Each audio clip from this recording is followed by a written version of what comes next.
Assalamualaikum warahmatullahi wabarakatuh. Selamat pagi anak-anak ibu di rumah.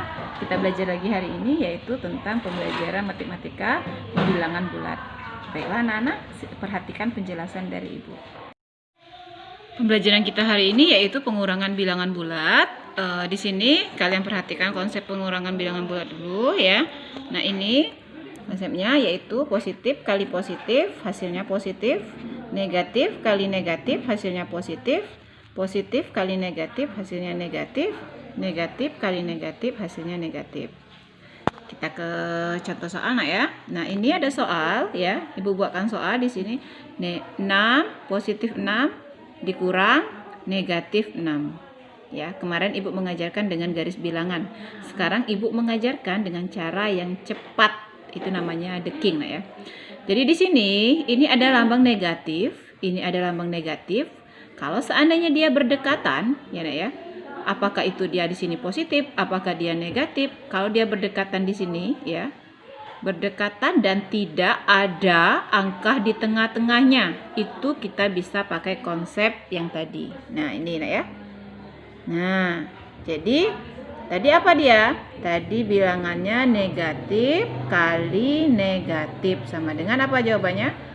Ya, jawabannya adalah positif. Jadi di sini kita pindahkan 6, kita pindahkan di sini 6. Yang ini negatif kali negatif itu hasilnya positif. 6-nya juga angka 6-nya pindahkan ke sini. Ya, jadi dia berapa jawabannya? 6 tambah 6. Jawabannya adalah 12. Sekarang kita masuk contoh soal yang kedua.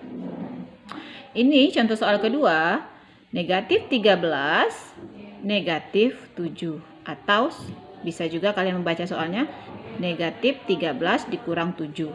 Ya, mungkin kalian bingung. Bingung kenapa? Tentang bilangan penjumlahan bilangan bulat ini ya, pengurangan bilangan bulat.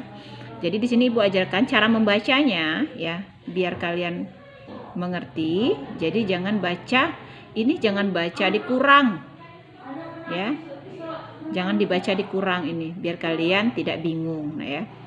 Terus juga kalau pada contoh soal yang kedua ini dia berbeda dengan contoh soal yang pertama tadi.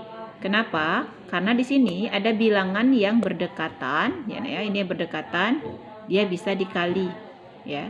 Nih, yang ini sama yang ini bisa dikali. Nah, sedangkan ini tidak ada bilangan yang lambang yang berdekatan, lambang maksudnya yang apakah positif negatif ya. Ini cara membacanya, kalian cukup membacanya ya. Negatif ini kalian anggap hutang ya, sama seperti yang ibu ajarkan kemarin. Negatif itu dianggap hutang, positif dianggap uang. Terus ini kalau kalian sudah membaca angka tersebut dengan hutang, jangan kalian baca lagi ditambah atau dikurang.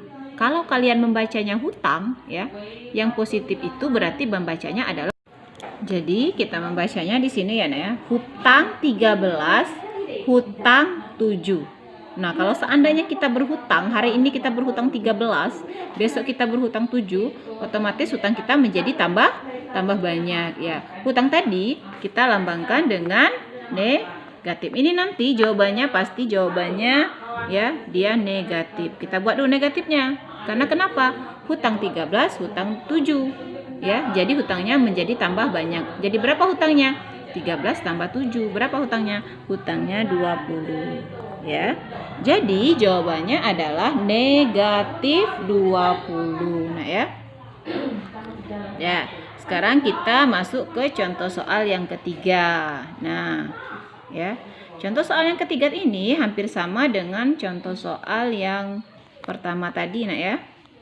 Nah, jadi di sini 14 ya. Ini ada lambang yang berdekatan. Kalau lambangnya berdekatan, kita bisa mengalihkannya ini ya. Jadi ini negatif kali negatif, hasilnya apa tadi? Positif. Nah, kembali ke konsep ini tadi ya. Nah, ini ya. Negatif kali negatif hasilnya positif.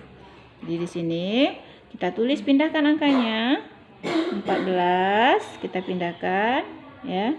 Terus ini tadi hasil pengaliannya tadi negatif kali negatif tadi hasilnya adalah positif. Angkanya ini berapa yang kedua? Angkanya adalah 16. Nah, Jadi berubah seperti ini dia nak ya. Berarti 16 ditambah 14 ditambah 16. Jawabannya adalah positif 30. Ya, ini jawabannya nak ya. Positif 30.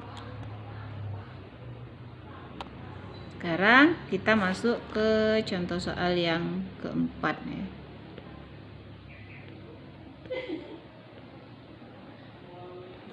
Kita masuk ke contoh soal yang keempat, buram ya. Kelihatan ya, ini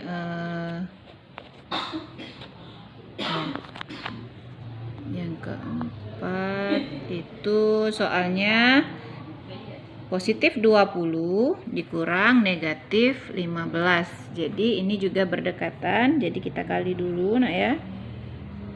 Jawabannya berarti 20 menjadi ini dikali negatif kali negatif, jawabannya positif. Ini angka yang kedua 15 kita pindahkan. Berarti jawabannya berapa itu? Ya, 20 tambah 15. Jawabannya adalah 35. Ya, jawabannya 35 nak ya. Oke, nampak nak ya? Sekarang kita masuk ke contoh soal yang kelima. Contoh soal yang kelima ini adalah negatif 18 dikurang 9. Ya, seperti yang Ibu ajarkan tadi, biar tidak bingung kalian baca saja hutang 18, hutang 9. Ya, otomatis hutangnya menjadi tambah banyak nanti nak ya. Jadi jawabannya tetap hutang. Ya, tetap hutang. Hutangnya menjadi berapa? 18 tambahkan 9. Jadi jawabannya berapa nak ya? Coba sekarang kalian tambahkan. Ya, jawabannya adalah negatif 27. Ya. Nah, ini jawabannya. Jawabannya adalah negatif 27. Baik anak-anak, Ibu rasa kalian bisa memahami penjelasan dari Ibu. Nah, ini contoh soalnya tadi nak ya. Ya, nanti Ibu contohkan, Ibu fotokan saja contoh soal yang Ibu berikan ini. Ini konsepnya nak ya. Nah, jadi kalau seandainya nanti ini kan pengurangan nak ya. Ini pengurangan bilangan bulat. Kalau seandainya dia penjumlahan bilangan bulat juga bisa terapkan pakai konsep yang ini nak ya. Nah, itulah penjelasan dari Ibu tentang pengurangan bilangan bulat. Ibu rasa kalian bisa memahami penjelasan dari Ibu dan dapat mengerjakan latihannya dengan baik. Wabillahi taufiq wal hidayah. Wassalamualaikum warahmatullahi wabarakatuh.